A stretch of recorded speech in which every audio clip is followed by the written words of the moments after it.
Good morning to most, good afternoon to others, and good evening to our viewing audience across the pond. I am your host, Jason Myles, and welcome to another episode of This is Revolution podcast. If you are a returning listener or subscriber, so glad to have you back with us. If you are new to the show, welcome. Hope you enjoy it. If you do like what you're seeing, please don't forget to hit the like and subscribe button on your way out. This is a nice little precursor to something that we will be doing next month in the nation's capital. Pretty much everyone that you see on screen, pretty much I say, with some exceptions, we'll be talking about the CLR James on June 8th in Washington, D.C. at Busboys and Poets. Bam! Beyond the Black Jacobins, CLR James and the Struggle for Socialism in America. Keynote speaker Adolph Reed, the Pascal Robert, what Daniel Tutt, Derek Varn, and me. So wherever you are watching or listening to the show, there are links in the description to get tickets. So I look forward to seeing you guys in DC. I haven't done anything live. I think the last thing I did live was when Ben and I do our kind of hangout on Valentine's Day, but I really wouldn't call that live event like this. So I think, and the last time I did a live event with Derek Varn was the LA show. So, and this will be Pascal's inaugural TIR event. So how awesome is that? Why don't we bring in the panel now? He is my co-host, my homie, my dog, the man of the Mau Mau Hour. He is the Pascal Robert.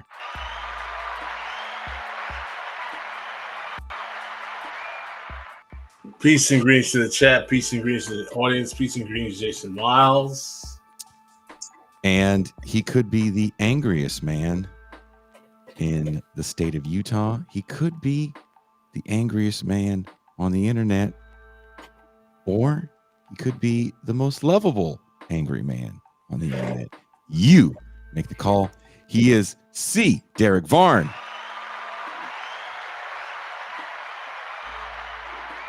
Morning. How are you, Derek? I'm okay. I'm looking forward to talking about everyone's favorite Black Spengler fan. So, I think it was racist that you said that.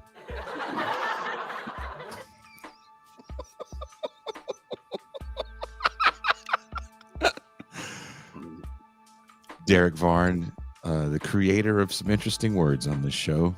If you are a patron, then you are well aware of his way with the English language. Professor Daniel Tutt is a returning guest on TIR. He pretty much put together this live event we're doing here in DC and this show we're doing here today, which is May the 4th. Shout out to all Star Wars fans. I would assume Derek Varn would have some Star Wars stuff on, but he doesn't. Letting me know he's a Trekkie and a sellout. Yep. So he's letting me know Pascal is exempt from any Star Wars lore after he let us know that he doesn't even know. Hey, you don't even like Winnie the Pooh, so you're not allowed to even like anything Disney. Anything owned by Disney, you can't like now. Please welcome Professor Daniel Tutt. What's up? Good morning. Good morning. How are you? I'm okay. I'm okay. Let's bring in our guest today, our esteemed guest today, who's coming in from across the pond. John L. Williams, CLR James, A Life Beyond Boundaries, is an illuminating biography that delves into the extraordinary life and legacy of CLR James, one of the 20th century's most profound and versatile thinkers. James' work spans a wide array of disciplines, from Marxist theory and revolutionary politics to literature, history, and his favorite sport, cricket. Through Williams' exploration, readers gain insight into James' relentless pursuit of justice and his incisive critique of colonialism, racism, and exploitation. His life was a testament to the power of intellectual inquiry and political commitment as he crossed geographical, and ideological boundaries to engage with and influence movements across the globe. Williams's account reveals James as a figure whose contributions remain strikingly relevant today, serving as a source of inspiration for those committed to the struggle for socialism. Please welcome John L. Williams. Hey, thank you. Yeah, greetings from London, just a couple of miles from where CLR James died in Brixton. Oh, really? Yeah. Well, John, I want to first of all, on behalf of everybody here, thank you for taking the time to join us today. I know it's a little later where you are in the UK. The first question goes out to the entire panel here. How do you think CLR James's work relates to the current struggles for socialism today? And what do you think James would say about the current war in Gaza and the student protests? Right. What do I think, James? Well, it's a fool's game, really, trying to guess what someone in the past would say in the present. And I think the CLR James of the 1930s would say something different to the CLR James of the 1950s, and so on and so forth. The CLR James of his last years would just be watching the cricket or listening to the opera. And when Edward Said came to visit him, he insisted they just talked about classical music and didn't discuss Palestine at all. So there are a lot of possible different answers to that question. I think about black politics in general, I mean, that's, again, is CLR living in America at this point, or is he living in London? Mm-hmm. I think one of the really important things about James is that he always based his thinking on talking to people. And I think, he didn't, in his early years, he was maybe a top-down thinker who did take, Trotsky as having the word. But as time went on, really, even though he still perhaps claimed to be, a Leninist even, he really did work from the bottom up. And yeah, he would always talk to people before he started to make an opinion. So I think if he was in London, he would point out the differences in the struggle in Britain against in America. So something like the George Floyd phenomenon means, it's not the same. It does not have the same resonance in one country as in the other. But, always he will be excited by, anything that looked like revolution that came from below. Wherever he saw a popular uprising, particularly one led by young people, he was going to be right behind it. As far as wider politics go, I'm pretty certain that James's focus will be on what's happening in the Ukraine. He was really the strongest politics of his life really were anti-Soviet. You see that almost all the way through, really, that, from his first book, World Revolution, through to his time, in the Johnson Forest tendency again and again, he was working against Soviet Russia. Was, in his last years, he was most excited by what was happening in Poland, the Solidarity movement. So I'm quite sure that the Ukraine and Russia is where his focus would be. Even this many years after the dissolution? Yeah, well, he would be 140 or whatever as well. So, people that age, they kind of they can get stuck in the past a bit. So CLR James was like Yoda, basically. Yeah, so. Daniel, what do you think James would say about what we're seeing right now? Let's say, John brings up a good point. What CLR James are we talking about? And let's say we're talking about a younger 1930s CLR James. What do you think he would be saying about what's going on right now? Yeah. Well, that would be the James before the Johnson Forest tendency and the James at the peak of his Trotskyism. I think in that scenario, James would take probably a more critical position on what he later endorsed as spontaneous social movements. I mean, keep in mind that part of the reason that CLR James is sort of a paradoxical godfather of the American left today has everything to do with his break from Trotskyism and his sort of pre-civil rights formula that was created with the Johnson Forest tendency, which really united kind of strains of autonomous Marxism with anarchism and put forward a kind of critical position vis-a-vis the construction of a socialist party, and put all of the almost sort of trust in the spontaneous masses. So that orientation is very much in line with the kind of student orientation that now we're facing, this sort of almost like Marx in the 18th of Brumaire had that history repeats. So we are looking at the repetition of some type of May 68.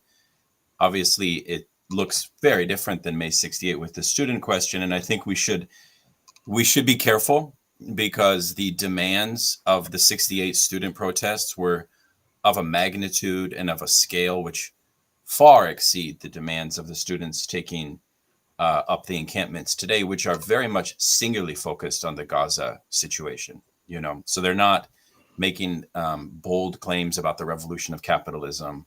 You know what I'm saying? Yeah. So we should be careful of this kind of anachronism, what we call anachronism of history. But I think that James, I mean, to John's point, and John, first of all, this book is amazing and very readable. I really enjoyed it. One of the things that that we can, you know, sort of look at is this question of James's shifting political, because, you know, there's this great American philosopher McIntyre, Alistair McIntyre, and Derek Varn actually recommended this essay. I'm sure, John, you probably consulted it, but it's a philosophical analysis of the changes and the transformations in James's own political philosophy, right? At certain key moments, analyzing the background conditions, material background conditions that led him to change his mind. Because I think that's one of the interesting things about CLR James, is that he changed his mind a lot. Yeah. And what's the meaning of changing your mind, you know? And how does one change their mind politically today in a way that is useful, productive, etc., right? Without getting canceled or alienated by the left and things of that nature also matters, right? So that is something that always is interesting about James, not only his personality, but what led James to adopt these different political positions over time. I think your book gives us a good sense of that. Would you guys compare CLR James and his, first of all, length of life? He didn't have such a long life, to someone like Du Bois? Pascal or DeBarn, do you want to chime in? That's a very good question. Du Bois did live a long life. Du Bois also did change the tendencies that he supported on the left. He went from being a kind of straight-jacketed socialist in the earlier part of his lives to being a hardcore communist towards the end. I wouldn't say that they're the same, because the political trajectory they followed would be different. You know, don't forget, Du Bois basically dies supporting the Soviet Union and Mao, while CLR James was completely averse to big state socialism, both in the Soviet Union, and it wasn't a big fan of China either. So I think that their tendencies in terms of how they viewed the manifestations of Marxists in terms of realpolitik in the world were different, in that the global project of how they manifested would not be supported by James, while Du Bois actually did support them. Derek, did you want to add something? Yeah, I want to pick up on what Pascal is saying, but I want to complicate that a little bit. It really matters what time period you're talking about with James, on, like, particularly if you're asking me about the Gaza, the Gaza situation. In the 40s, he would have been pretty resolutely anti-Israeli, but primarily to piss off the Soviet Union, because Stalin was an early backer of Israel, even before Truman forced the Pentagon to get over its shit Well, Stalin also endorsed was it. not a fan of the Jews. Well, I'm not. That's a complicated scenario, and I'm not going to get into that right now. But the CLR James of the 50s in the Florence Johnson period, it's harder to say because Ruta Donetskaya, Freddie Forrest, one of the other members of the Florence Johnson period, was a Zionist. So that that was not an uncritical Zionist, but she was very much a Zionist. And in fact, her way of understanding that was that she always took the phrase that the proletariat is led by its most advanced sections. She always took that to mean its most oppressed sections. So she was basically supporting national liberation movements, and she saw Israeli politics in the terms of national liberation. I do not know that CLR James ever did that.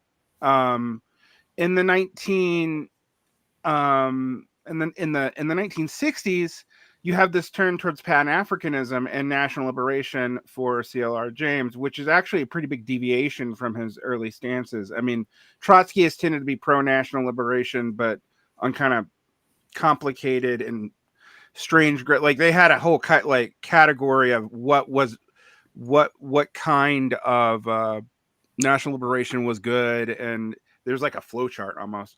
And we also have to remember the kind of Trotskyist CLR James had been. Started off as a fairly orthodox Trotskyist, and then he went into the Max Shachtman group, and then he went into the Johnson Forest tendency. But by 1958, he's a Pan-Africanist. He's very much in favor of national liberation, but he seems to be, remarkably silent on the topic. I mean, and even in the 60s, that would have been a much bigger part of the discussion. The Soviet Union had completely, for reasons both realpolitik and principled, had turned against its early Zionist stance. And it would be hard for me to guess where he would have ended up. And his silence on it actually seems to indicate that he would have avoided it. However, I can't see him seeing what we see coming out of Gaza and just being okay with it. Like, and that is a very different scenario. And he also, he was supportive of the student uprisings of the 60s. And this superficially looks like that. I think I say very superficially, because both the university context and the geopolitical context is actually vastly different. I mean, there's no Soviet Union. We're not in a great period of national liberation, No. et cetera right now. So I think he would have been kind of all over the place on the question, to be quite frank, depending on the time period that we're talking about. For good and ill, I think CLR James is a flexible thinker. I mean, there's certain things that are consistent, and it would be interesting to talk about. Like he valorizes Black culture and African culture as being not fundamentally separate from European culture. I mean, that's one of the things, particularly early James, but that's true throughout his period. And you see this in like the Black Jacobins, which is very much modeled on like a Trotsky Eurocentric Bonapartist reading of what the Haitian Revolution was. And Pascal has spoken a lot on the problems of that. And that very much comes out of his early Trotskyism and his fundamental belief that there wasn't that much difference between European and Black workers. I mean, and so in some ways he also, I mean, he's a paradoxical figure here because he's a Pan-Africanist, and in his 60s, he's he's an inspiration to people like Kwame Nureyev, aka Stokely Carmichael, but it's the way he ultimately goes with all that. By the end of his life, he seems to actually kind of be reclining into the arts and the kind of like support for struggles, but and I would agree. The one thing I would agree with the biographer on this. I agree with most of what he says actually, but but the one thing I really think is important, like anti-Soviet politics, is kind of a running theme in James. And what is interesting about him is, like, if you look at where the Shachtmanites go, eventually they either cut very far left like Hal Draper, or they cut right wing. They cut, they actually do. They're one of the movements that lead to the beginnings of something like we call neoconservatism. And well, Shachtman himself did not entirely go there. His immediate, like his predecessors in the 60s did. And the Marxist humanists today tend to be fairly strong defenders of the Democratic Party, even though they tend to like, organic uprisings of minorities and students still. But that is that's more Rudojinskaya's legacy. So CLR James kind of has this kind of parallel position. His Black nationalist period, or his Pan-Africanist period. He wasn't a nationalist, actually, to be very clear on that. But has inspired a lot of people who are more associated with Black power and Black nationalism later, which is surprising given that movement is not traditionally all that tied into Trotskyism at all. Like, he's while theoretically different Trotskyist groups were on board with that, the amount of people in that movement who came out of the CPUSA and traditional Marxist-Leninism had pretty much left the Trotskyist movement not having a whole lot of foothold in there. And we, like, James is not a Trot by the time he's involved in that, but he is coming out of that tradition and speaking to it. And so that also complicates things. So I don't think I do think it'd be very hard to know exactly what stance he would take, or whether he would talk about it and why.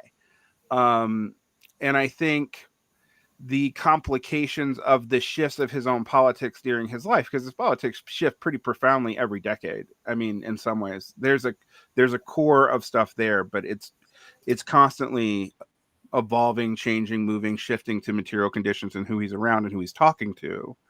And James was a very world-traveled man, as is established in the biography. So I don't know.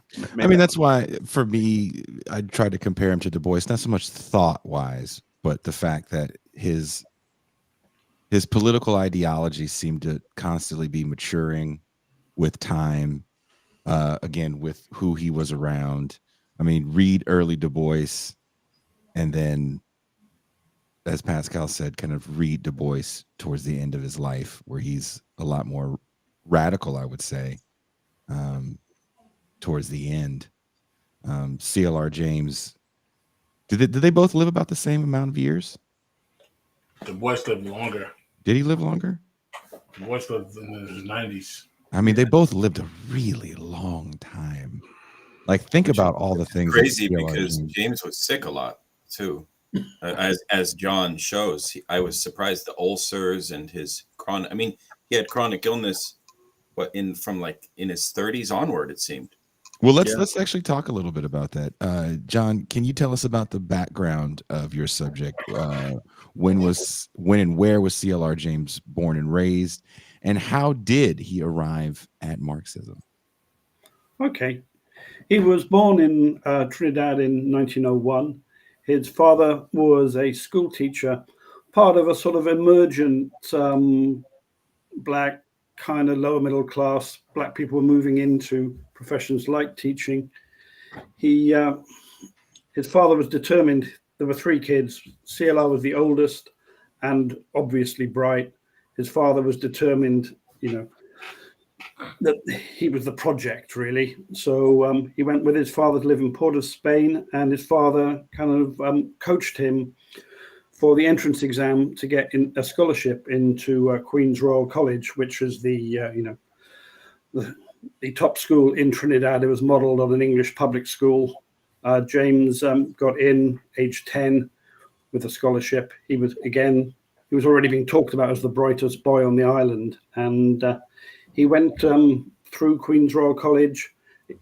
And at the end of that, the idea was every year there was one scholarship that would take you to England to study at Oxford or Cambridge.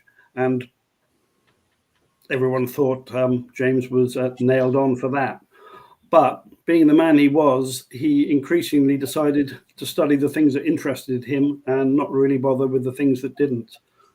According to his niece and nephew, the family story was that he used to sit outside the classroom reading his own curriculum while people were taught inside the classroom. And that's what he was like as a teenager. And as a result, to everyone's shock and surprise, he failed the scholarship to come to England and basically became a teacher himself in Trinidad and spent the next 12 years sort of mostly kind of part-time teaching. He had a friend called Alfred Mendez, who was part of the Trinidad Portuguese community, who were, further up the scale, had more money. Alfie Mendez had his own library, and the two guys were kind of literary bohemians in Port of Spain. They listened to a lot of, they shared a lot of classical records with each other, and read all the English papers. They kept up with with the literary world, and they were determined they were both going to be literary stars. They both bizarrely went to live in, as it were, the ghetto of Port of Spain, in order to, get material to write novels. Both of them wrote novels. CLR said he wrote his in a month in the summer holidays, Minty Alley. So he's a proto hipster, is what you're saying. Yeah, they were totally, and they were guys who just wanted to make it in, they wanted to become stars of the English literary world. That was their ambition. But in the last few years that he was in Trinidad, he became involved in the kind of movement for an independent Trinidad. It wasn't a kind of revolutionary movement, but it was absolutely a movement for independence. And he started writing his first book, The Case for West Indian Self-Government, at that point. And then it looks like he's basically going to stay in Trinidad. He's married, but then his wife has a miscarriage, and he gets an offer to come to England to ghostwrite a book by the most famous West Indian cricketer of the time, Leary Constantine, who was living in England playing cricket.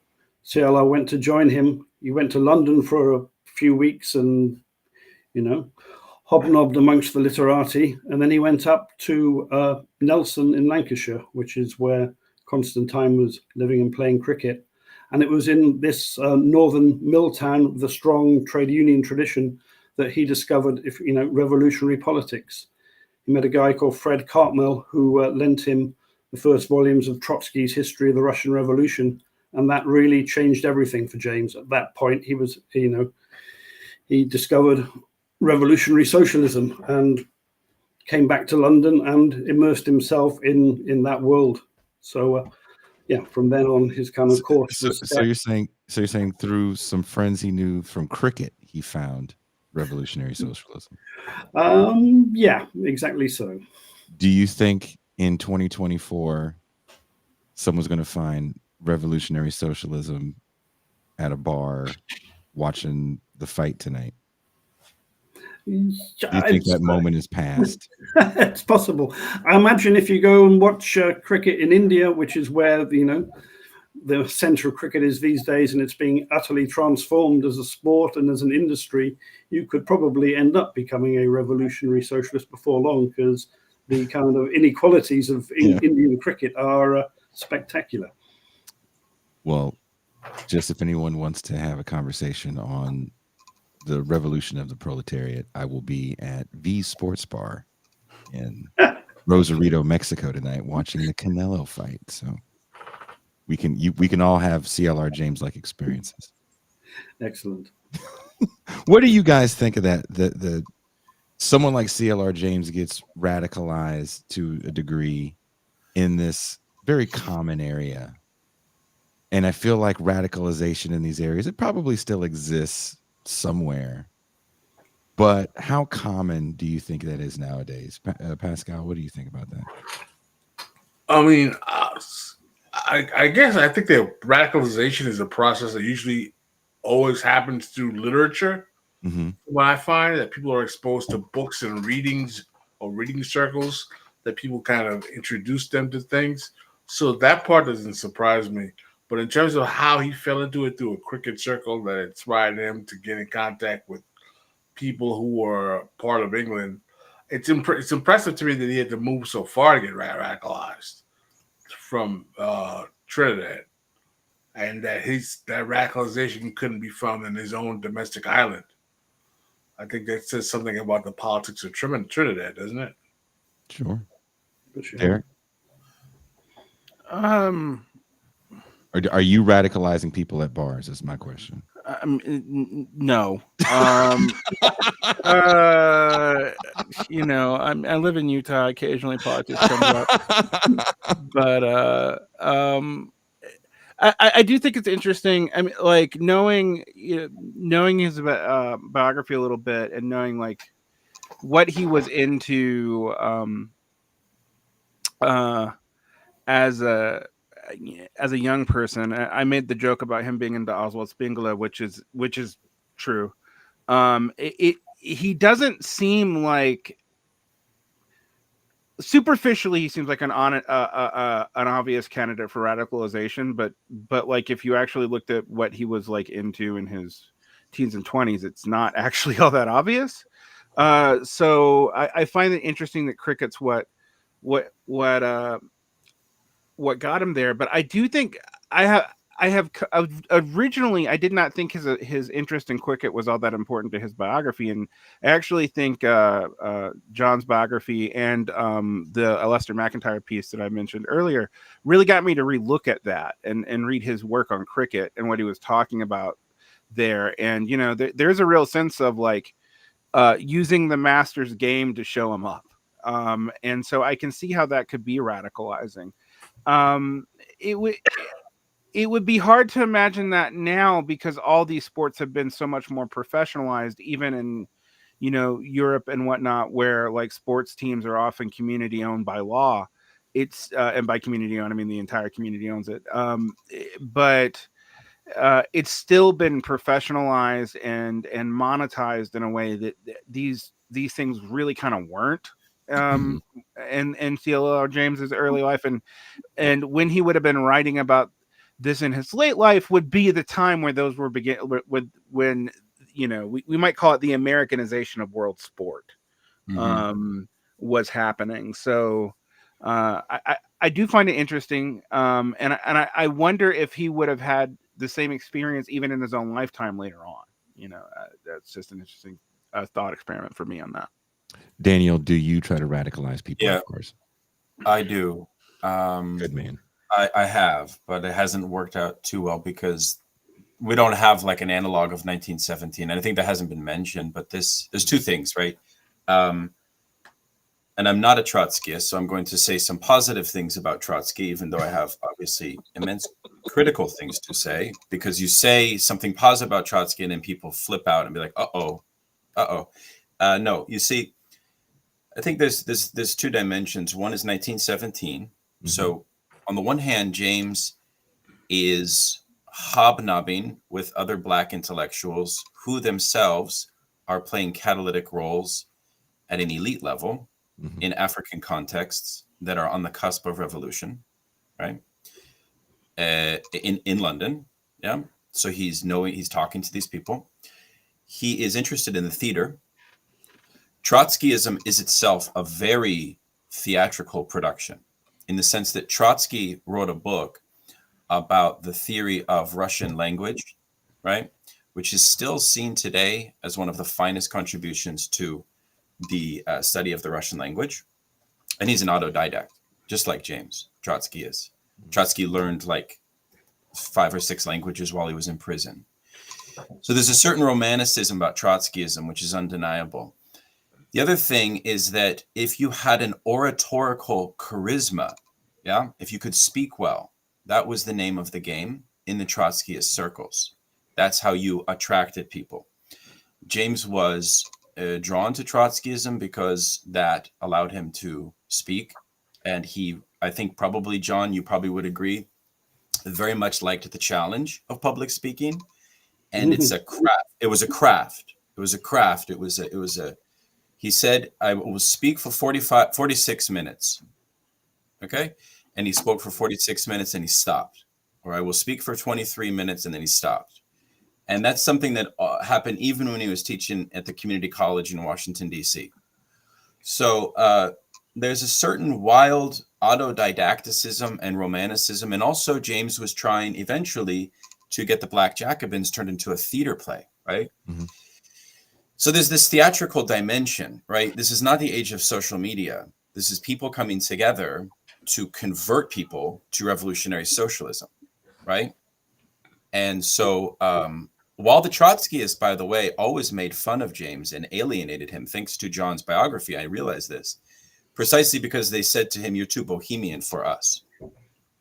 You can give a good speech, but you don't know how to, you're not a worker. Like, you don't really know about the workers.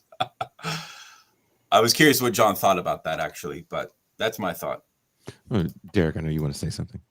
Well, and I want to pick up on that a little bit because I do think we have to talk about the specific kind of Trotskyism that he was attracted to. I know I said that earlier, but Shachtmanite Trotskyism was in some ways the most critical of the Soviet Union. So in Trotskyist spheres, there's a range of critical opinion. And one of the things that actually caused James to break is he did not feel, that the Trotskyist party is not only were they ostracizing him, they're making fun of him, they consider him a true worker. That's all true, as far as I can tell from the biographies. It also seems like they became too defensive of the Soviet Union. So, I mean, there is, particularly in the 50s after the Khrushchevite thaw, there were a lot of Trotskyists who adopted defensist positions towards the Soviet Union, that it was a deformed worker state, but it was a worker state, and so against the West, we had to defend the Soviet Union, but you hoped for some kind of internal reform or permanent revolution to change, to finish debureaucratizing the Soviet leadership, but that we should defend the Soviet Union in interim.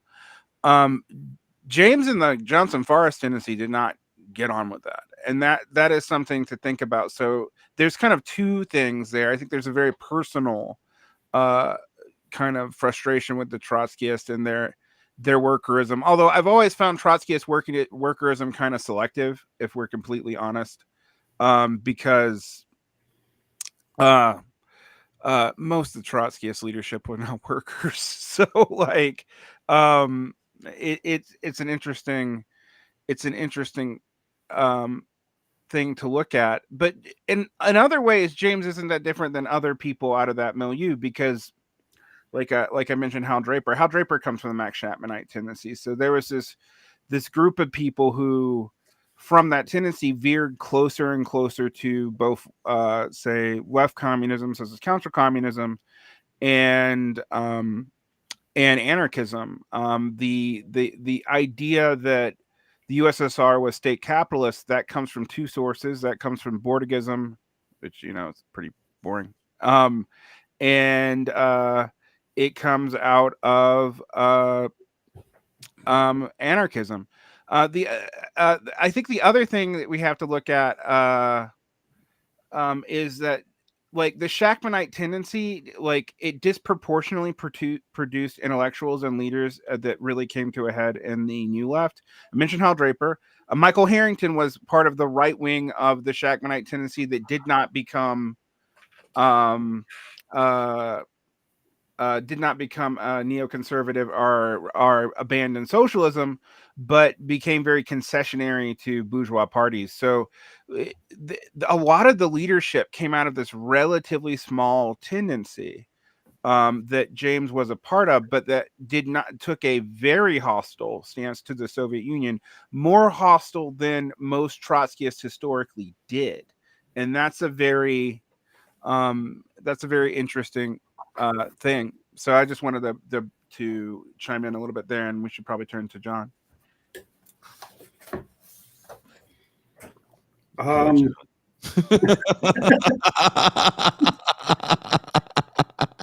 I mean, I think the one of the obvious point about it is Trotskyism is this is 1932, you know, that the world is in absolute ferment, that we're about, you know, we can see the rise of fascism on the way, you know, these choices of political viewpoints are not, you know, it's not like he went and read every manifesto he could and then decided on Trotskyism. I think it was an emotional response to a febrile time, you know.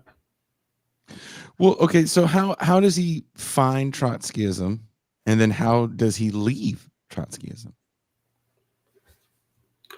Okay. Well, he finds it, as I say, he's introduced to it in Lancashire by Fred Cartmel. He then goes back to London and he meets the other, you know, leaders of English Trotskyism at the time.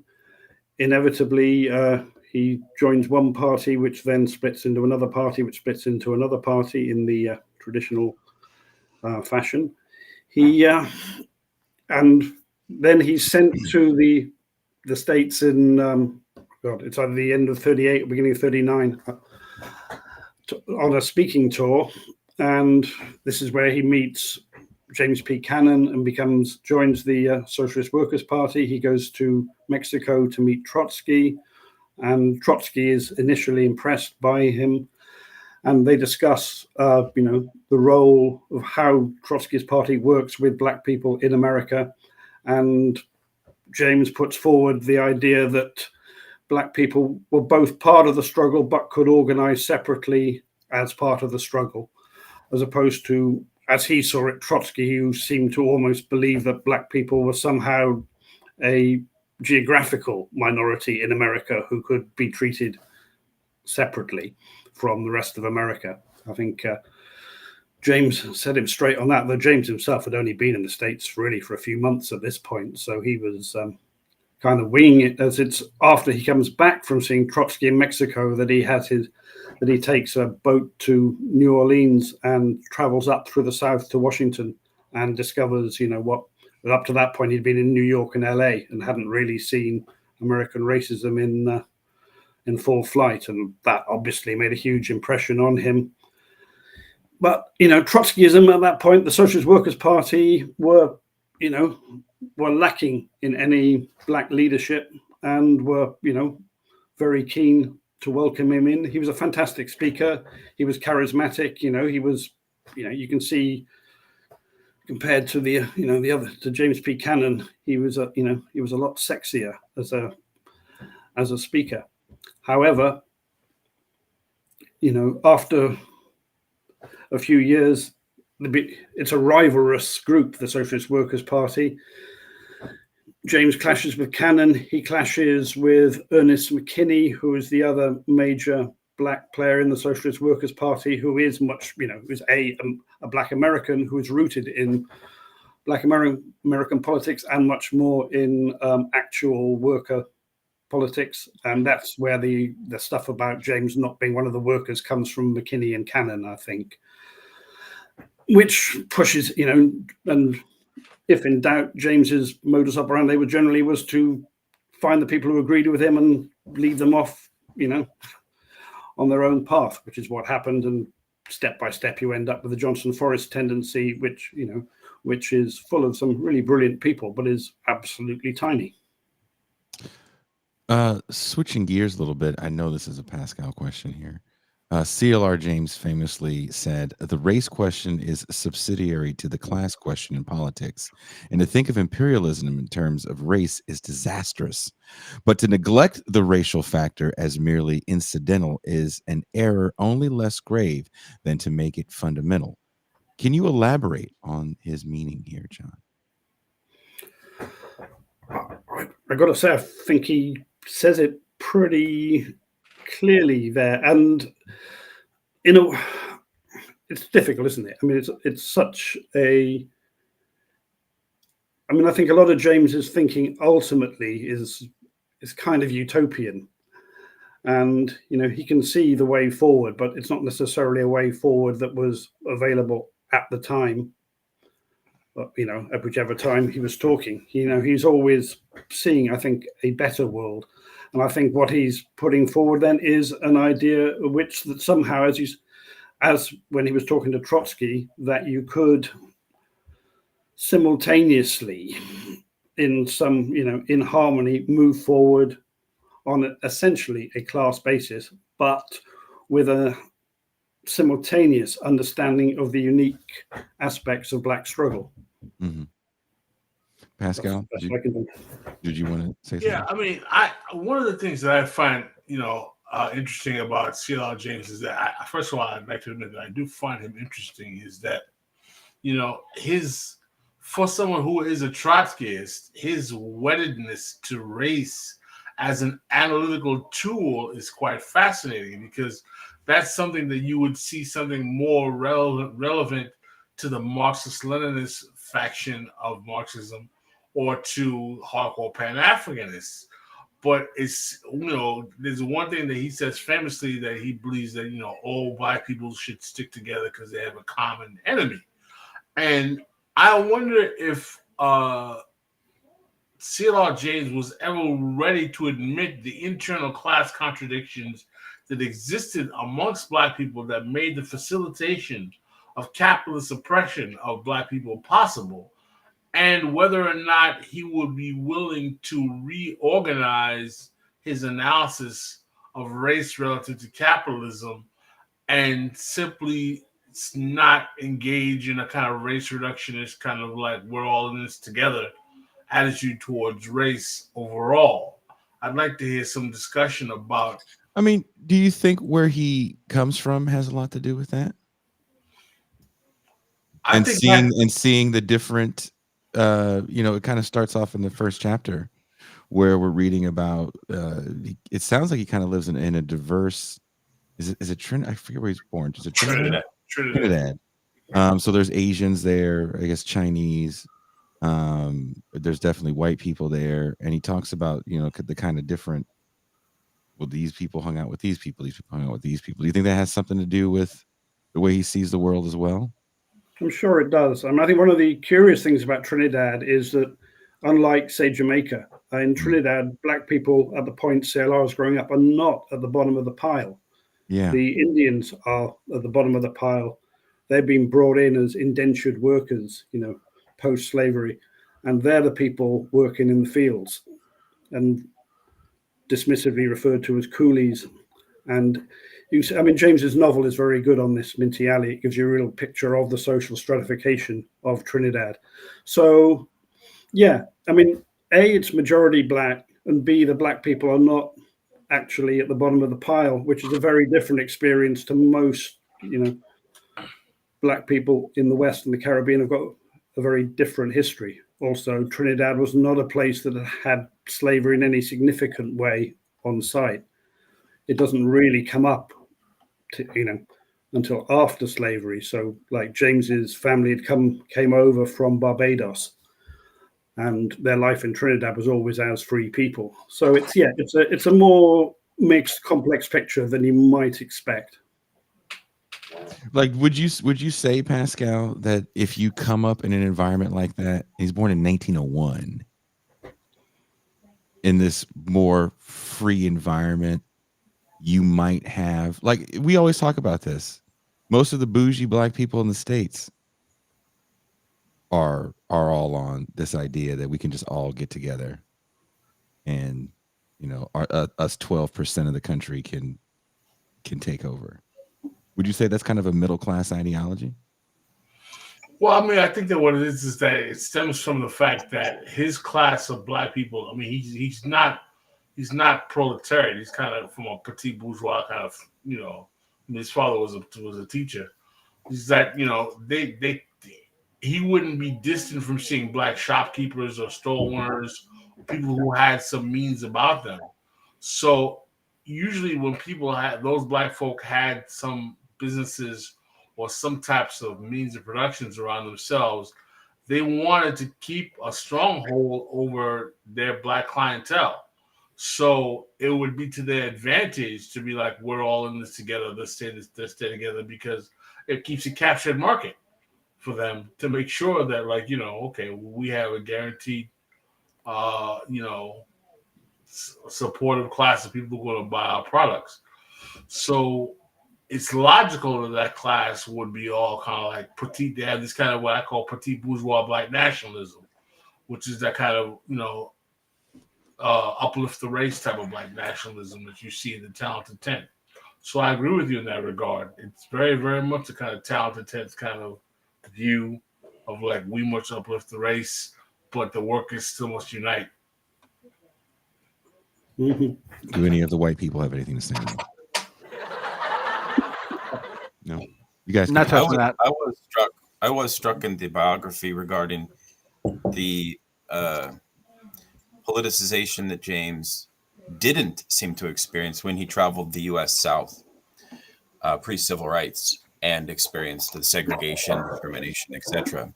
In the sense that he kept his head high, and it didn't. And John, I'd like your take on this, if you don't mind. It didn't necessarily change his position strategically per se, and nor did his exposure to the brutal racism of the sort of Jim Crow South at that period, that when he traveled through from New Orleans up, and I think he did several speaking tours as well. The other thing you mentioned, of course, is that when he gave speeches to predominantly black audiences, they very much resonated with him, but they also, like the Trotskyists, saw him as an outsider because of his English accent, and he had this aristocratic form of speech. And so James's story is an interesting story of a kind of individual non-belonging. And that's an interesting motif, in this notion of boundary. Precisely like he is never truly had a group that he could call his own. And I think that ties him to the Trotskyist movement as well, given that the Trotskyist movement has this theatrical emphasis on the intellectual, right? And it also ties him to this notion of cosmopolitanism and a particular theory of revolution, which would rely on the intellectual. I'm thinking here, for example, of his intimate relationship with like Nkrumah, with Kenyatta, and some of these other elite black intellectuals that were leading revolutionary movements, and of course, the whole structure of the Black Jacobins itself. So there's a certain question even to Pascal regarding, can James think the black working class, right? Or is there a kind of latent, yet benevolent form of leadership that may be kind of elitist to a certain extent in James? Or is that too strong of a claim, right? I know that goes to Pascal's critique of Toussaint L'Ouverture and the position that James portrays him in the Haitian slave revolt. So those are some questions that I have, which is maybe to John, if I could, Jason, how was James affected by his exposure to the American South in the pre-civil rights period, and like what he witnessed? I'd like to add to that, if we don't mind, is that one of the ways I see this manifesting with James greatly, with everything ranging from his affection for Toussaint Louverture to his affection for cricket to his kind of Anglophilia, if you will, is that there's a lot of racial vindicationism in CLR James. This kind of need to prove that black people can do something. Need to prove to whom? Like, why is there this constant need? When asked what motivated him to even write the Black Jacobins, he says that he was tired of hearing all these woe is me tales of like black suffering. And it just demonstrates that like even this greatest book is motivated by this need to for racial vindicationism. And one of my criticisms of racial vindicationism is that it's a never-ending process, and it's always rooted in placing the satisfaction of your identity in those who are not vested in that satisfaction. I mean, I think that's a criticism that's probably true of a lot of people. Absolutely. I think in the case of James, he's really quite a curious man, having spent a couple of years sort of working through his life. He really is quite. I mean, I think the tale about the extent to which he wanted to be his own individual self and had a sense of his, an absolute sense of his own brilliance from this teenage period where he's decided he's smarter than the guys who are teaching him, really, and just give me the books in the original French and I'll read them. And that's how he was for, when he arrives in London, he goes to see Edith Sitwell giving a literary talk, and she refers to an American writer who James then gets up from the floor and says, "You're talking about William Faulkner now, aren't you?" And she's like, "Oh gosh, yes." And yeah, maybe he's doing that to show off, to say, look, black people can know this stuff too. But I don't think so. I think he was really just saying, I, CLR James, know this stuff. I think he had a sense of his own exceptionalism. And I think that's very, when he's in New York and he's married to Constance Webb, who is this, beautiful, much younger white woman. And she sees the racism, the looks they get, the kind of, and so forth. And what he says to her is, just keep your head high, ignore them. That racism is the kind of shit that gets on your shoe. And that's, he could only get away with that in New York. That wasn't going to play. And I'm not sure he did spend very much time in the South thereafter. I mean, he goes to Missouri briefly, but generally he was in New York or LA, which were much safer places to be. But throughout, I really think James saw himself as himself, and he liked what he liked, whether that be Thackeray or The Mighty Sparrow or Trotsky or Chopin. He was sure of himself utterly, and he didn't really care what other people thought, because he knew he was right and you just had to follow him. And if he suddenly decided overnight that his group was going to pivot from an analysis of Soviet state capitalism to reading Moby Dick, then sure, they're all going to follow me and read Moby Dick. And they did. But that's the kind of guy he was. He was not, I don't think he was trying to prove anything to it, I don't think he felt a sense of inferiority that he needed to show, look, I can just be like a white guy. I think he just was like, look, I'm CLR James. I'm brilliant. Just follow me. It is interesting, John, that his political books didn't get, well, with the exception of Black Jacobins, really were ignored. Precisely, I think you're right to point this out, that the popular press, because of McCarthyism and so on, didn't really, but that tarnished him in a certain way, right? And that's actually a good way to understand, I think, why he wanted to write the American Civilization book, which never was published, and why, well, also, obviously, I think folks should know, if you don't know, that James wrote a very interesting work on Herman Melville, which he also, I think, tried to turn into a play, which was partially written while he was in prison at Ellis Island. While he was having intense stomach ulcers, and it sounds like he was not in the best health. That's right. So he, that's actually something that I sort of admire from the craft and the work standpoint as a writer, that you have this chronic illness, you're imprisoned, and you produce a work of art, which you read today and still somehow makes us think in the comfort of our fancy computer machines where we can copy and paste. You can still produce something so great, and then it gets published and the mainstream world ignores you, even though your whole strategy was to try to allure them in, right, by using Melville. So that stuff felt certain tragic for me. I don't know how you felt about that, John, but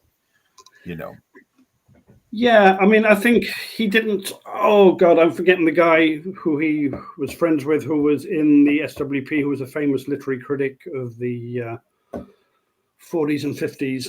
Oh, anyway, it doesn't matter. By by the 50s, increasingly get interested in kind of works of popular sort of political literary criticism, if you like. When he comes to England, he's very keen to meet F.R. Leavis, who is, if you like, an establishment literary critic, but one who is, talking about using literary criticism to talk about politics and is writing bestsellers. I mean, one thing that really I think people haven't picked up on, who haven't, I guess, like me, been a freelance for like the last 40 years, is that James was a freelance guy who never had any money. He didn't have a job somewhere. He wasn't attached to a university till he was like 69 years old. So he was always actually, apart from everything else, trying to think, how can I make a living out of my ideas? And by the 50s, when he's got a wife and child, those questions are really quite important to him. So he's looking at these popular books and saying, right, I could do that.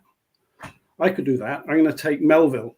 And he tries that, but I'm not sure how much he tried to get a mainstream publisher. In the end, it's essentially published by Johnson Forrest, and it became part of his campaign to stay in the States.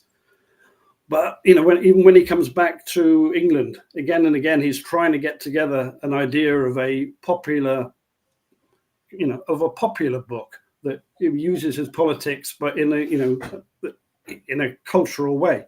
And gradually he works his way through the 50s towards Beyond the Boundary, which, obviously is less read in the States because of the cricket thing, but is actually a really great statement of his political worldview as expressed through popular culture. And I think,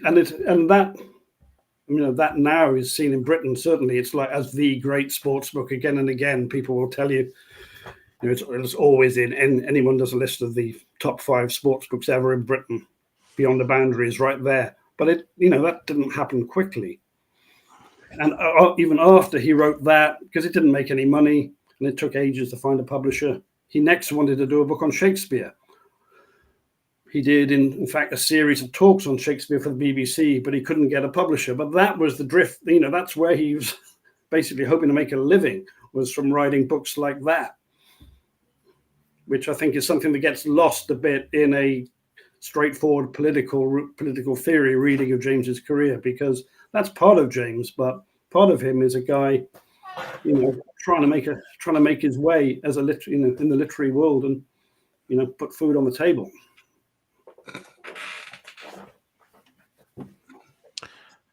I think that element's actually super important, and it's one that in my prior studies of James, I just didn't catch up on. That he's basically, to put it in like vulgar Marxist terms, he's on the bottom end of the petite bourgeoisie and trying to avoid being lumpenized, to be completely honest, and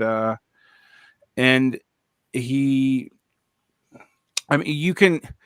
He's a good study for like the relevance of not confusing income with class position, but also that it being super important. And I think that's a big deal. And I also think, one of the things I really appreciate about your biography is in my prior thinking about any engagements with CLR James, I did not think about personal motivations at all. I thought about his ideological movements and associations and his responding to key events. But, I also know that my own political trajectory is based off like, well, this one Trotskyist guy pissed me off, so I never took his group seriously. Stuff like that happens all the time. And it's important to consider that when you're dealing with this. But I think what I appreciated about the book too is that it put those things in tension with each other to some degree, and I think that's really important for understanding these figures. And that's all I have to say about it. But I think it was really helpful. Yeah. I mean, I want to bring this up, Pascal. You've been quite critical publicly of CLR James and his book, The Black Jacobins. What is your? I know you don't like the way he, in your opinion, valorizes Toussaint Louverture. I think it's completely a misplaced evaluation of Toussaint Louverture. I mean, the main reason why the political economy of Haiti becomes so devastating after the Haitian Revolution is because of the model that was adopted of Toussaint Louverture, and he he turns the Haitian Revolution into a narrative of racial vindication when underestimating the class tension that exists amongst the black slaves. In terms of, he doesn't highlight the fact that Toussaint Louverture is a Creole black born on the island, while there are African Bosals that he basically keeps in almost a semi-slave state. Of course, he mentions that. I'm not saying he neglects to mention that, but turning Toussaint Louverture, who literally in his constitution, CLR James in his book says, and I'm quoting, that Toussaint Louverture's first constitution was irrelevant. Of course it was irrelevant. It was irrelevant to your narrative because in that constitution, Toussaint Louverture agrees to bring back the importation of slaves to the island. You know, so this notion that Louverture, I mean, what the problem I have is that CLR James, a black Jacobin, is the wellspring from which all of this kind of like Louverture hero worship stems, when Louverture never fought Napoleon in his life in a battle and won. He's captured before Napoleon's army is really taken to war. He was a counter-revolutionary figure who at best wanted to emulate the white plantation owners. You can just say quickly, I mean, I think CLR probably would have agreed with you later on. You know, I think he continually would say to people, he would encourage people to do more work on it. He certainly said that he felt he had overplayed CLR and underplayed the role of them, you know, the masses, if you like. Yeah, he wrote that book in 9 months or something. It's, you know, inevitably it's flawed, and I think, you know, it tends to get put on a pedestal as a perfect, you know, piece of work, and he knew it wasn't. He absolutely felt there was much more to be done. He did what he could at the time with the time he had to do it. Daniel, did you want to add to that? Well, it just interests me because one sees the embedded Leninist and Trotskyist theory of revolution as a kind of socialist Bonapartism in Toussaint, and it is striking to me how much that theory of socialism mutates when Trotsky dies, when CLR James is kind of on the margins of the party, and when he develops the Johnson Forrest tendency, because the Johnson Forrest tendency, as I think a lot of folks are talking about in the chat, has bequeathed to the modern left a certain idea, because you see, one of the things that was going on right there, right, was this notion of the wildcat strike, this notion of a kind of unhinged revolt.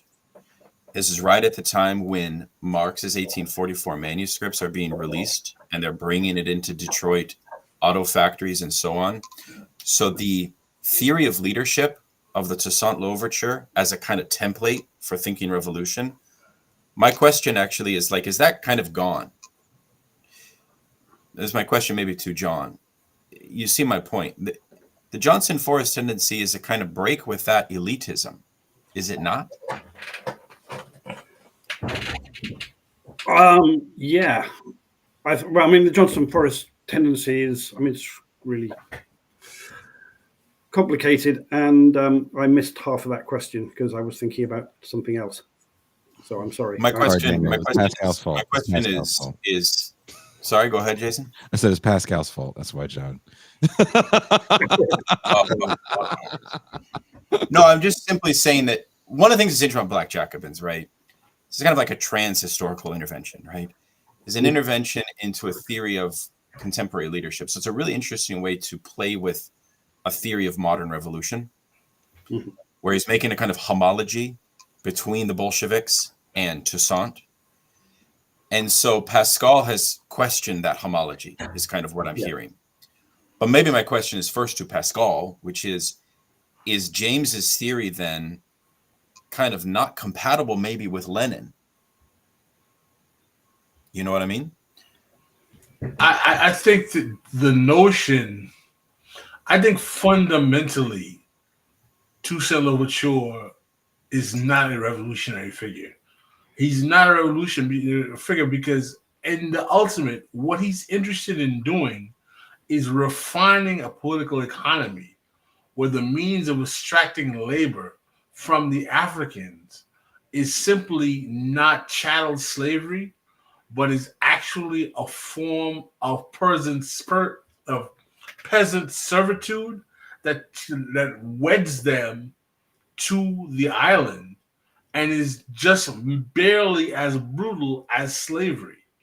And what I'm trying to say to you is that the reason why 70% of Haitians are dispossessed of any land in Haiti to this day is because that's the model that continues in Haiti throughout the 20th century, that continues in perpetuity. So what I'm trying to say is that the problem of the narrative of the Haitian Revolution is that the counter-revolutionary figure is considered the hero of the revolution, and the guy who actually is the liberator of the revolution is a guy that CLR James is the one who calls a brute, which is Dessalines, which is actually not even an effective narrative on Dessalines because he was always deemed to be more brutal than he actually was because he was the actual threat to the political economy of slavery, because he was the one who put an end to the transatlantic slave trade. So what I'm saying is that it's as if to say, frankly, a Marxist is giving praise to someone who wanted to continue slavery and neglecting the person who was actually the revolutionary socialist in the narrative. Derek, you want to say something? Yeah, I want to say something about that. I would agree that that's a problem, and I've always agreed with Pascal that that's actually what ends up happening. This is not a defense of James, but this is to look at the historiography of the time period.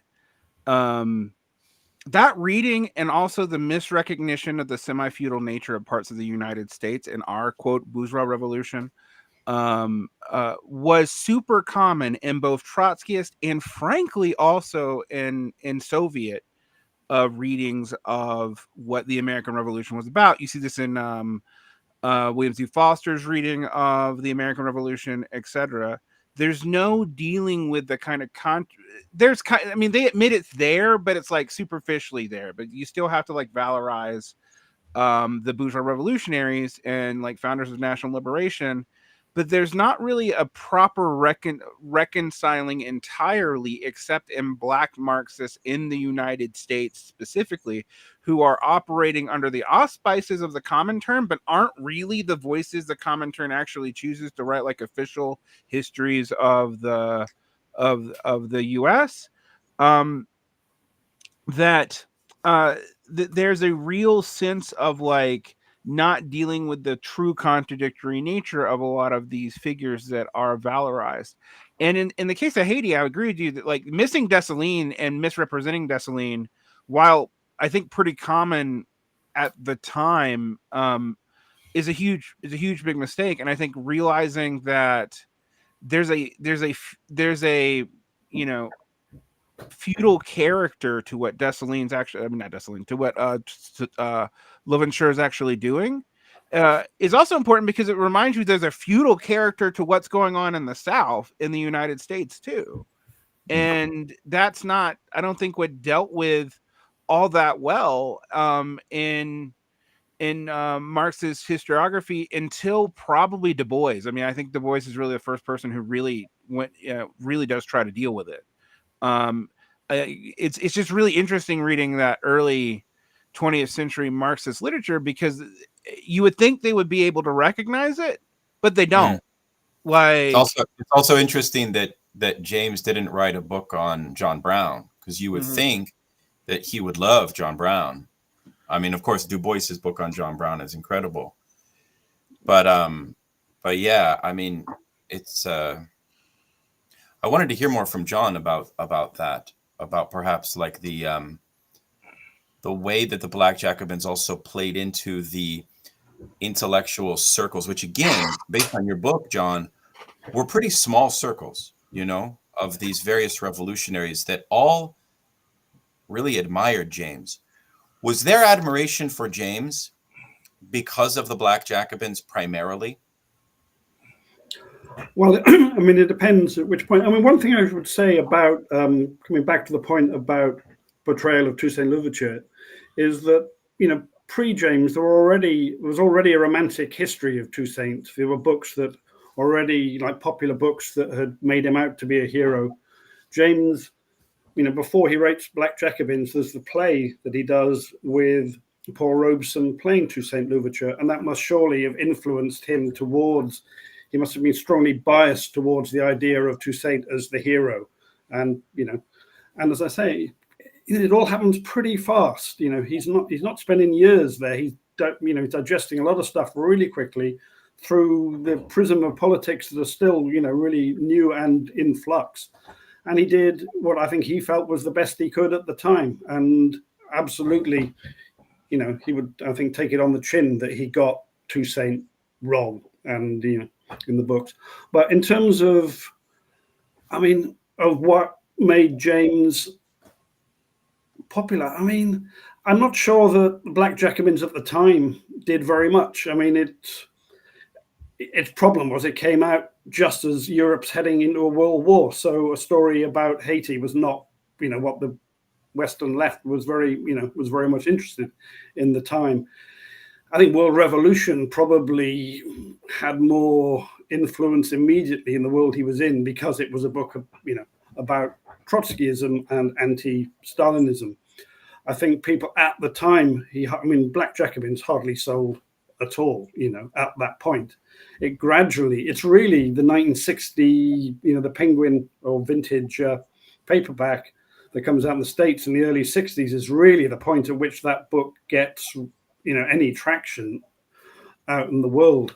I think really up to that point, James's reputation was essentially on his public speaking and his charisma. There's again a thing one doesn't really like to talk about, but he's basically an incredible. He's very tall and he's extremely good looking, and he has got charisma, and these things really matter.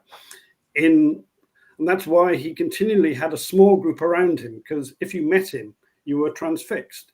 But that, the actual writings didn't really go big at that time, because either they were books that didn't really sell, or they were more, they were things written for small party newspapers. So his reputation at the time, I think, is very, he's extreme.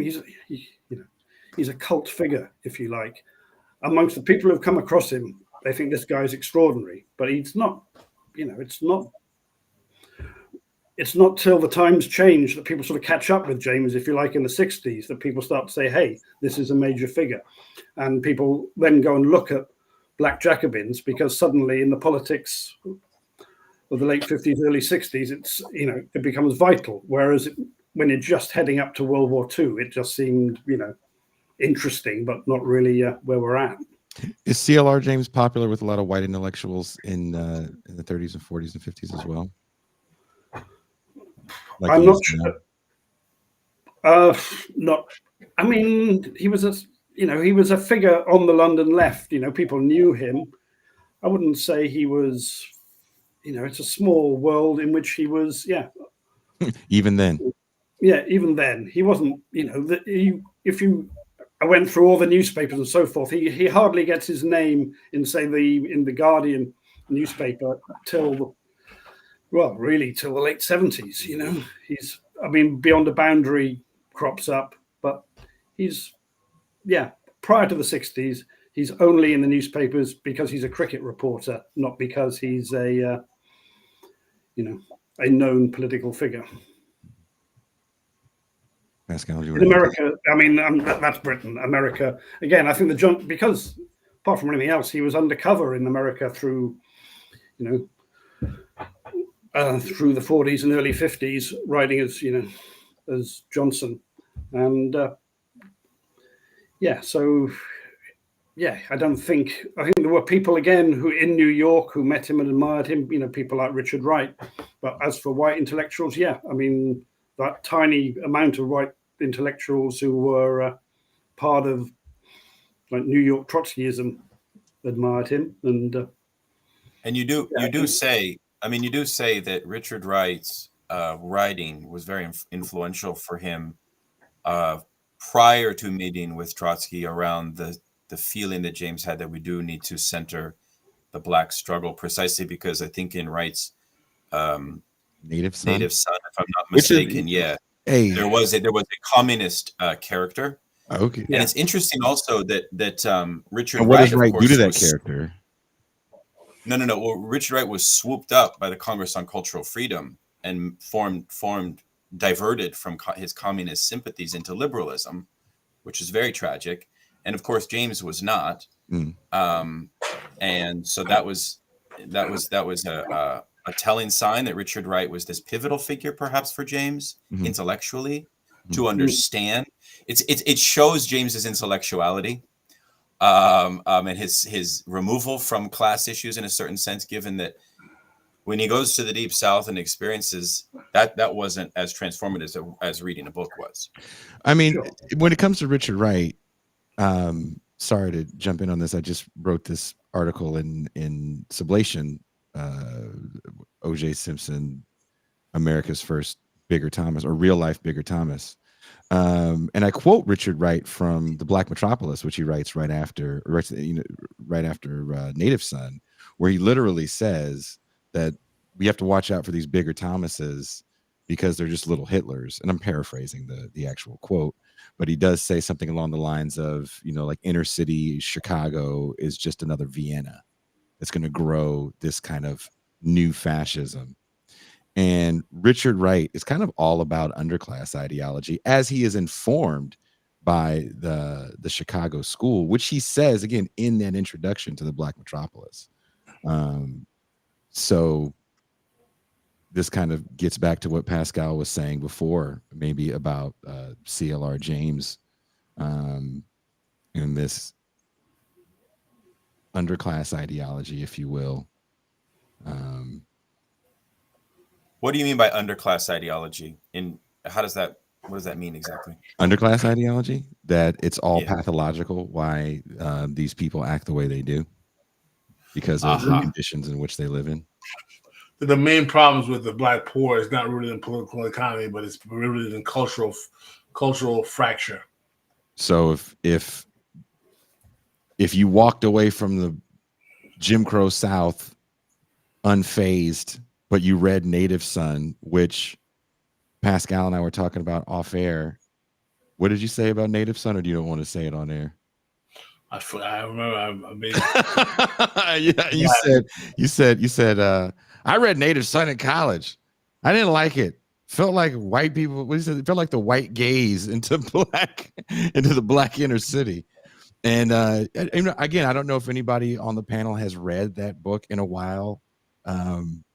It does feel that way. It feels like it's written for racist white people. It kind of does. It kind of does. And the movies didn't make it any better. So I find that interesting, that if you're swayed more by Richard Wright and something like Native Son more than the realities on the ground in the Jim Crow South, that's fascinating to me. I would like to ask something about maybe James here to think about this, because I was thinking about this in terms of what Daniel was talking about. I went through all the CPUSA key, like big thinkers of the 50s and saw how many of them got caught up in either the Congress for Cultural Freedom or just general defections from Marxism and the fragmentation of the 60s, where, all these groups like split apart pretty significantly. I found it interesting that James was not really considered part of that. Do we think that's because his Englishness, because he was never a part of the CPUSA in the first place? Because he was not read in this general, like, we like the Black Power turn with like Harold Cruz and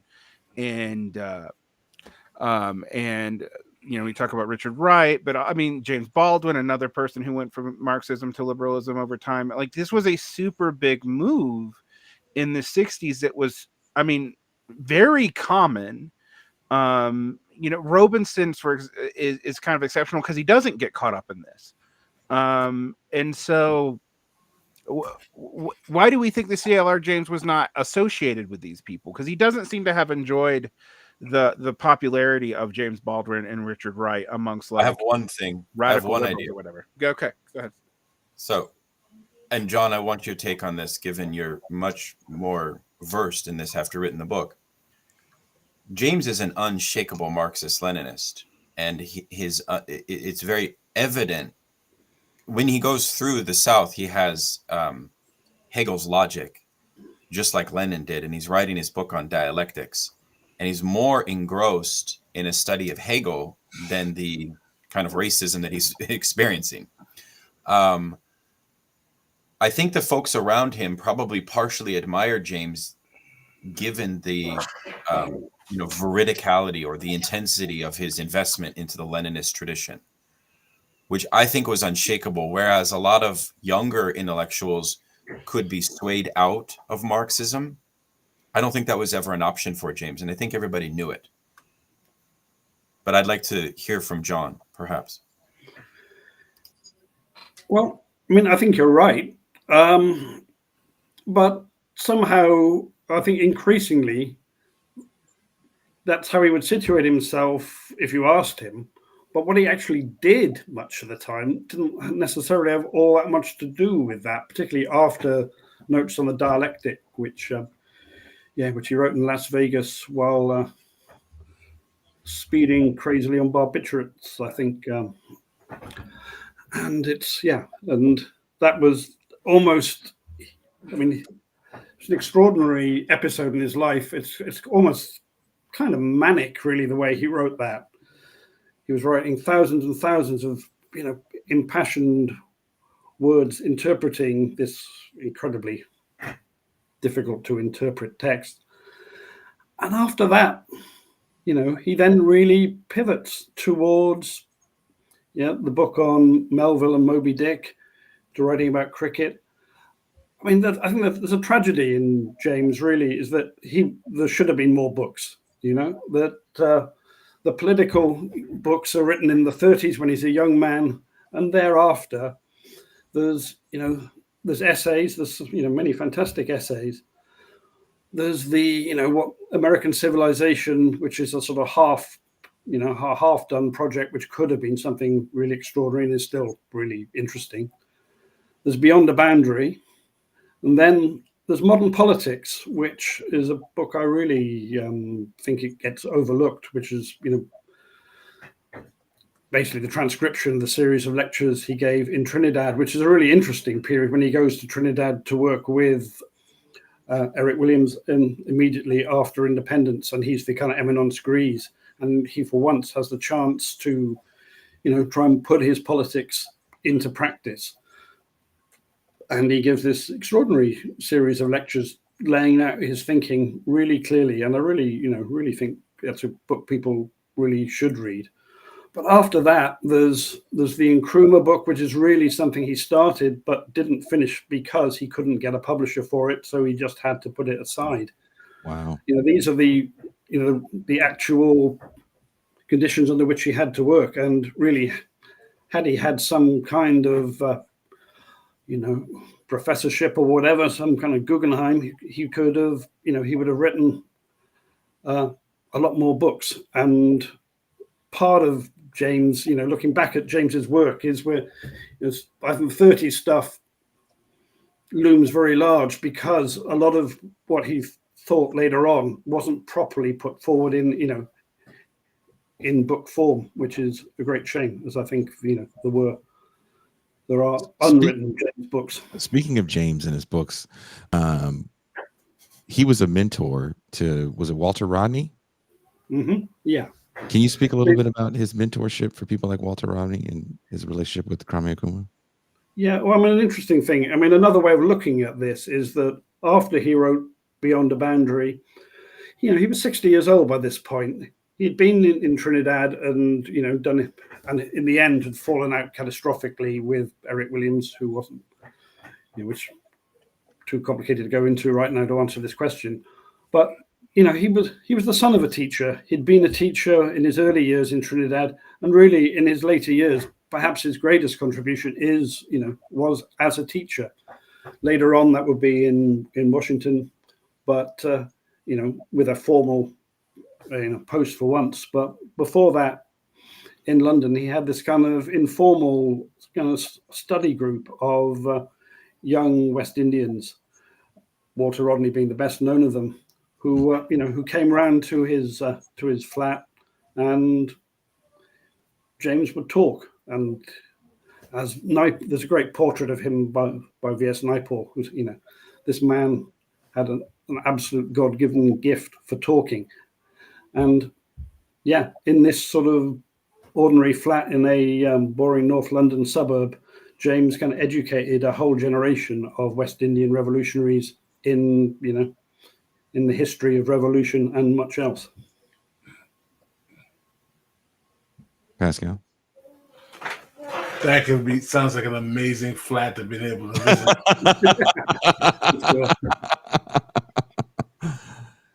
Man, what would you have asked him, Pascal? Tea and crumpets. Yeah. If we have a time machine and we can take you back to that moment in time, Pascal. You're in the flat. You, James, Rodney. Who else is in the flat? I asked him if he thinks that Daniel Bez' theory of mass politics. You'd ruin it all by bringing articles from the president. This is a theory that the end of mass politics is upon us, bollocks.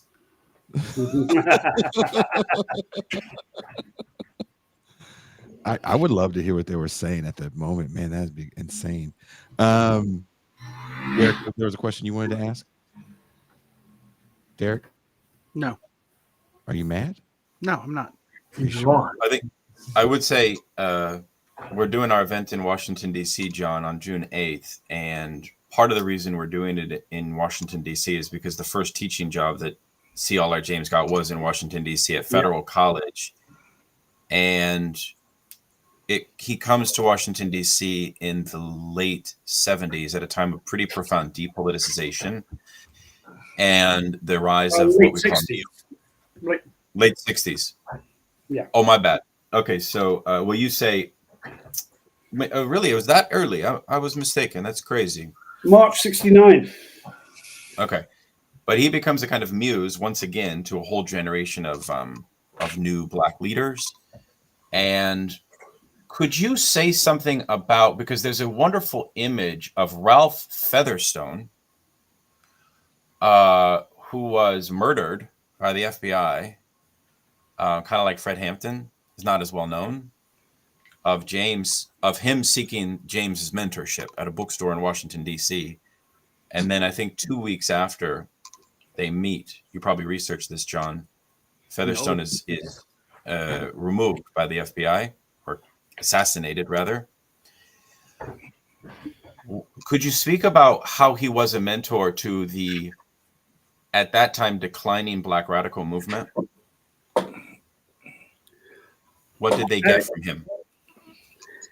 Yeah, well, it's kind of interesting when you see the reading list, because he's brought over to Federal in '69 to teach on the Black Studies course, and so he's asked to come up with a reading list, and the reading list is, it's so Jamesian.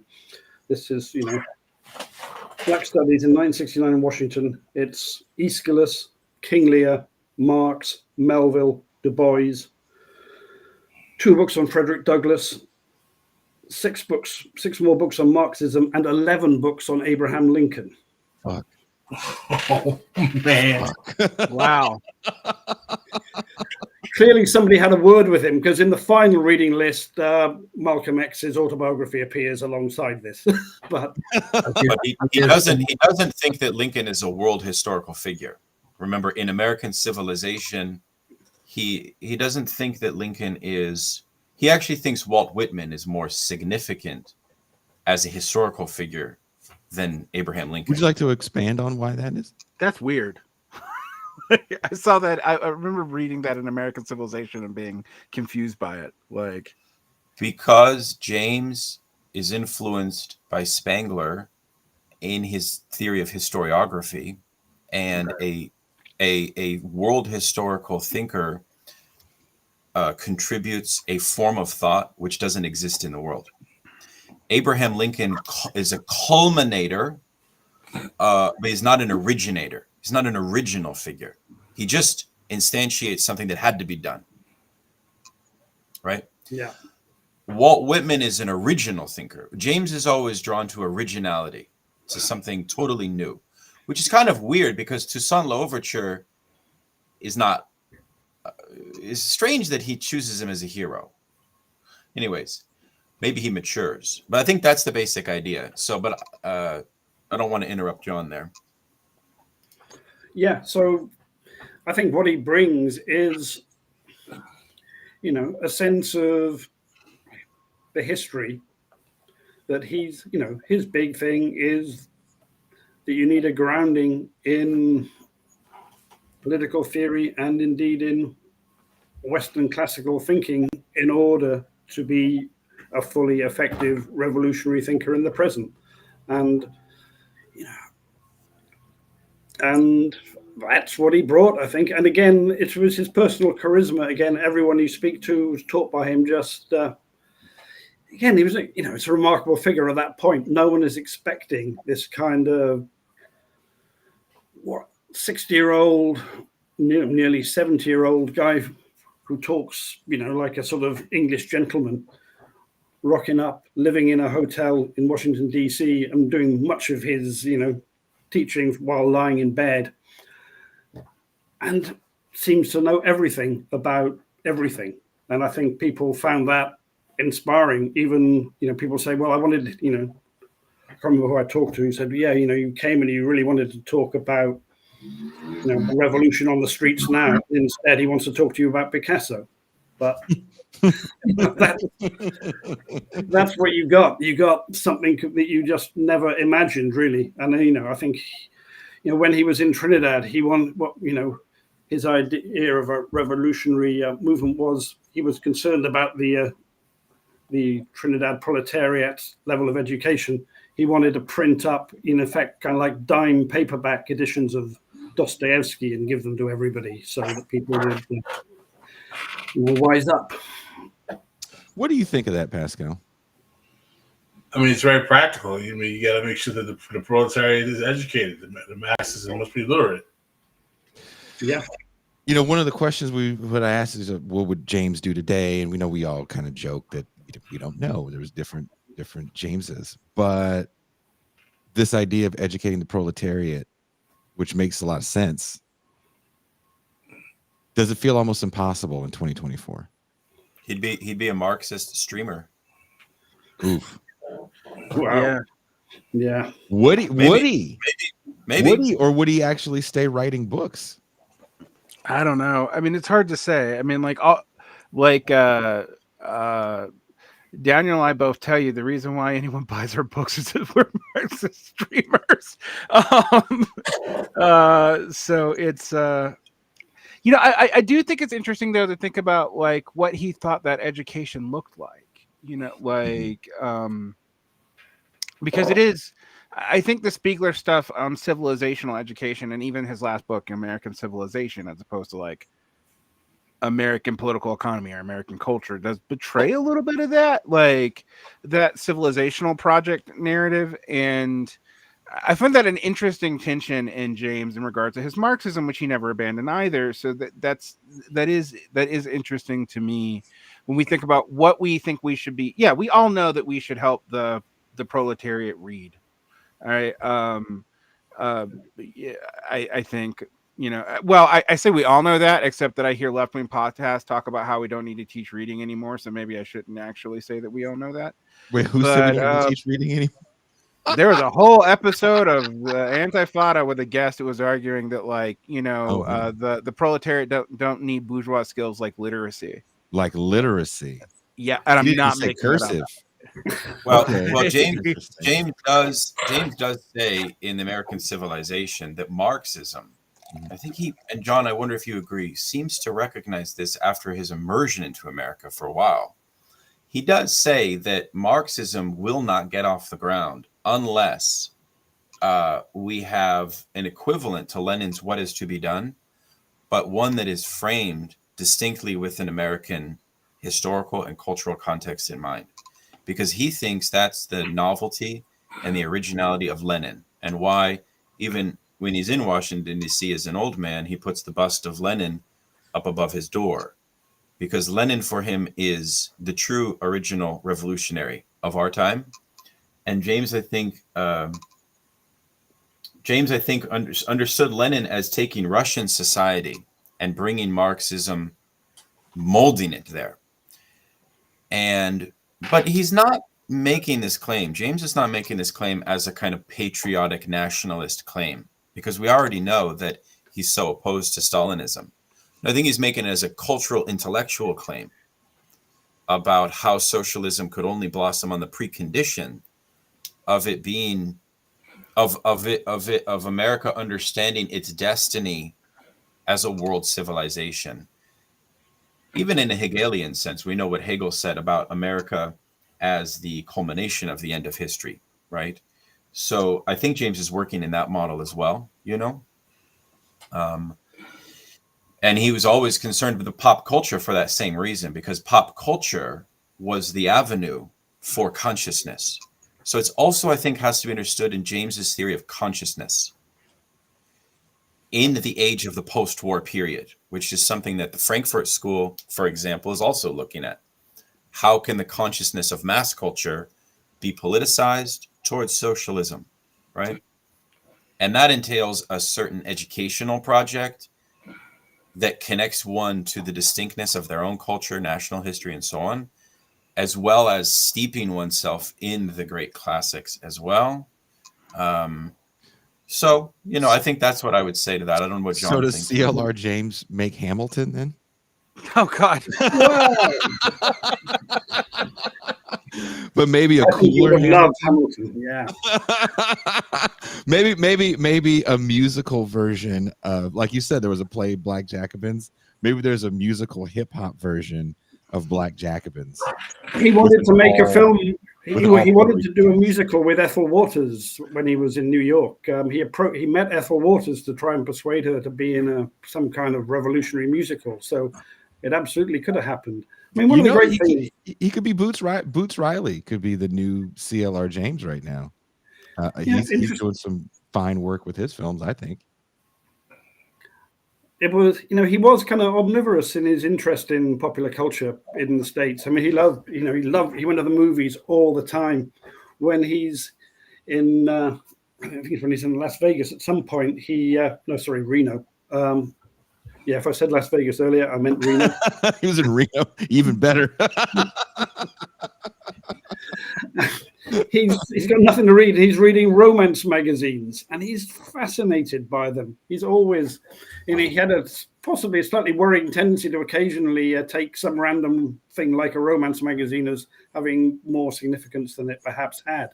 But he's continually, looking around to see what might have meaning. And one of my favorite things I found from his later years was a postcard written to, I can't remember who he wrote it to, but he's talking about how he'd seen what he thought was a great artist on the television, and their name was Kid Creole.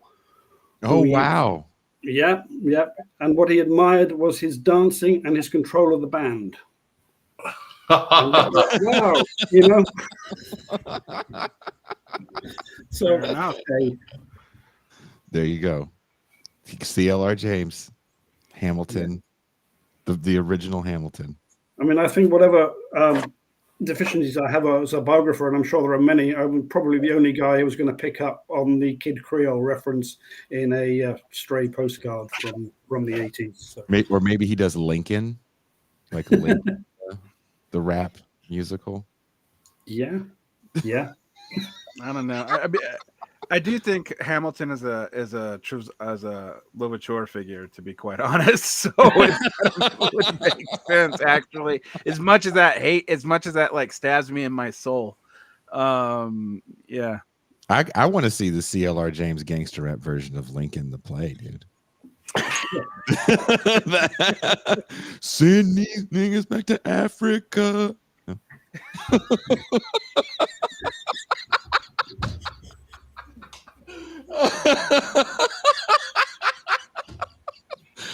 Pascal's just like, damn, we were this close to actually being monetized.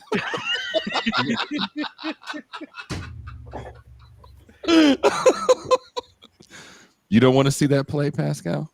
Not really. Abe No. Lincoln with a 40-ounce, No. played by 50 Cent. Oh gosh.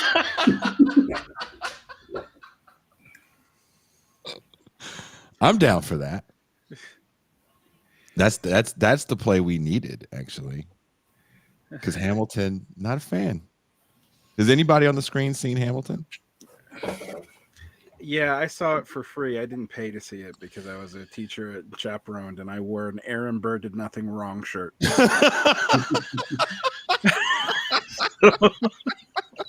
It can't. When the shelter in place was going on, the Disney Channel was playing it for free. Yeah, my stepdaughter loved it and learned all the songs and played them and sang them pretty much incessantly for about a year before it even came to Britain. So yeah, I am kind of familiar. John, first of all, Sorry to hear your that. stepdaughter dancing around the house singing Hamilton songs is a reality show in and of itself. That's the show America needs. Yeah. But the fact that you had to witness it, you have our sympathies. Thank you. But I want to remind people that June 8th, here we have an image again. If you're in the DC area and you enjoy what you're hearing, come out June 8th. Beyond the Black Jacobins, CLR James and the Struggle for Socialism in America. Adolph Reed, Pascal Robert, Derek Varn will also be joined by Vanessa Willis and Billy Bunton. It's going to be, I think, a very interesting conversation. I'm putting a link in the chat right now. Thank you very much. What Daniel Tutt for handing me that link. And also, if wherever you're watching or listening to the show, there's links in the description to the live show in DC. And of course, the first thing on the description of the show, before we even talk about the show, is a link in the description to John's book on CLR James. So I hope that you get a few copies of this book out because, as Daniel said, it is a very easy read. I'm not going to lie. When Tutt had sent the book, I was like, oh, guys, it's going to be one of those academic books where I need a thesaurus and a dictionary next to me to read it. And it was not. It was not. And I appreciate that. Derek, did you enjoy the book? I loved it, actually. And I did like it was relatively easy to read. And I learned a lot about CLR James's personal life that contextualized things for me, like I said earlier, that I did not know.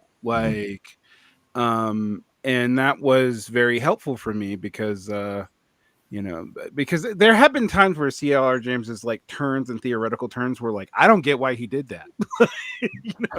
And I don't, there's still times where I'm like, I don't get why he did that, but I think I have a better idea of like the complications that were driving some of this. Cause like I said, like we can't deny that like personal development actually does play into these thinkers like roles, and just as it plays into ours. I mean, like I said earlier, there's plenty of groups that I didn't join because somebody was an asshole.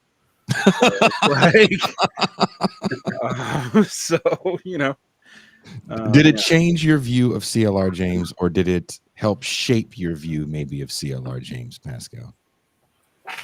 It actually put him in the context of how much he shifted so much intellectually, and it really made me realize how much of an Anglophile he really was. Mm-hmm. And also really made me realize how much most people really just know him through Black Jacobins.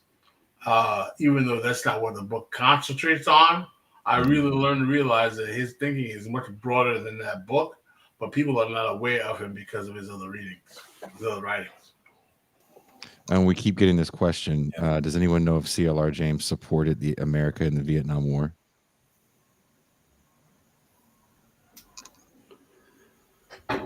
Yeah, strange. I can't. I mean, I could certainly have missed things. I can't recall anything about it in his in anything I read, any letters or whatever, which is bizarre when you think about it. But yeah. Well, I mean, the way you make him sound, he might have had an opinion, but he would much rather talk about, the opera. Yeah. I think at any given time he had like the thing he was really interested in, and that's where his focus was. And yeah, he seemed to. I mean, he didn't talk much about World War II while it was happening either. Right. So yeah, he had quite a he had a strong focus on whatever his interest at the moment was, and yeah, clearly it wasn't Vietnam. Yeah, I can say I can't unlike other members of the Max Shachtman tendency, I can't find anything where he ever endorsed the American engagement in Vietnam. But Right. he just I actually was interested in the answer too, because I'm like, I've never found anything where he talked much about it at all, which is I mean, it is that's like pointedly strange, to be quite honest. But I mean, to John's point, he doesn't seem to be one that focuses. That's not his, which is weird. Not his interest at the moment. Maybe his interest is more how we get there, Right. That war at that moment. I mean, I think he was singularly focused on the Black struggle and the liberation movements happening around the world. Imperialism may have taken a backseat to that in some ways. I also think that the Shachtmanite turn within Trotskyism, among some Trotskyists, to embrace the Korean War and the new age of imperialism that the Korean War started. Probably he wanted to distance himself from that. And, and I do think that John's right, which is there's something about him that is a very almost like maniacal focus, capacity of focus, project by project. And that's one thing I liked about the book, which is you gave us an understanding of how he read Marx, right? And he only read Capital much later. And part of the reason that Johnson Forrest tendency was important, that I gathered from your book, is that he didn't know German, so Grace Lee Boggs helped him there, on the one hand. On the other hand, he really found simpatico with them because it was a clique of people that were autodidactic Marxists, just like him, who had the same obsession with Marx at a theoretical level that I don't think you saw in Trotskyism, because he famously says in the Stuart Hall interview that as a Trotskyist, when he was in London, you only needed just a handful of books to get by. In other words, Trotskyism was not an exegetical. It was an intellectual orientation for sure. But the Johnson Forrest tendency, they were like exegetes. They were trying to dig into Marx at a very, very deep level. And so that differentiated his time in the Johnson Forrest tendency for me, which I really read as a rigorous study group in some ways. Yeah. Especially given how small it was, Yeah. It seemed interesting to me also that the Johnson Forrest tendency key figures are all either children of immigrants or immigrants themselves. Like that is something that's true for Grace Lee Boggs, CLR James himself, and Deniskaya. They're either like I said, they're either second generation, or they're basically expatriates almost. They're not even like totally immigrants. So I find that that's actually a very different milieu from like the SWP or the Shachtmanite tendencies afterwards, like which were very much they were tied into internationals. Yeah, there's lots of they were big in like New York and California, which is weirdly that tendency also is longstanding. New York and California being where all the communists are, but it does seem that was a different thing. So thanks for you pointing that out too, because that seems very interesting. And I was just doing some more searching on him talking about war, and the only things I can find on it is him, saying that we should oppose war in general. So yeah. All right. Well, thank you guys so much for coming on. Again, John, thank you so much for taking the time to talk to us this evening for you across the pond in the UK. We will be back Tuesday. I will be talking with Danny Bessner, not about the death of mass politics, but about the death of Hollywood. Dun, dun, dun. Does Danny And Bessner think anything is alive? Like he makes me look. no, I mean, like he I makes was me gonna look make that joke, positively. Like no. Danny makes me look positively optimistic about the world. So. It's That's hard sad. to do. What's sad is that he actually reproduced. You're like, man, you have a kid. What is your kid gonna be like? Yeah, Jesus, that kid is just gonna just depress the shit out of everybody at the playground. But thank you guys so much.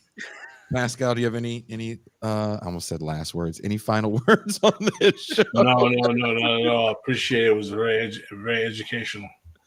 Well, Brother Tutt, I look forward to seeing you in a matter of weeks. Brother Varn, I'll see you shortly in a matter of weeks, as well as Brother Robert. Daniel, none of us have any dietary restrictions. And we want you to take us to DC's finest barbecue joint. Well, I don't eat pork. Oh, come on. They serve beef too. Jesus Christ. Okay. Jesus. You gonna Muslim ruin all our fun? I also don't eat pork. So. Oh my God. Where's your interfaith literacy? Come on. Jesus. We'll go to Derek, a halal. you are from the deepest part of the South. What is your excuse? One, I am a J word, and two, and two, actually, when I got typhoid in Mexico, I developed an allergy to. When I got typhoid. Fair enough. John, have a good one. Again, the link to the description to the CLR James book is right there. Thank you guys so much. Have a good weekend. I'll see most of you Tuesday. If you are TIR watchers, Ben Burgess will be here tomorrow. We are out.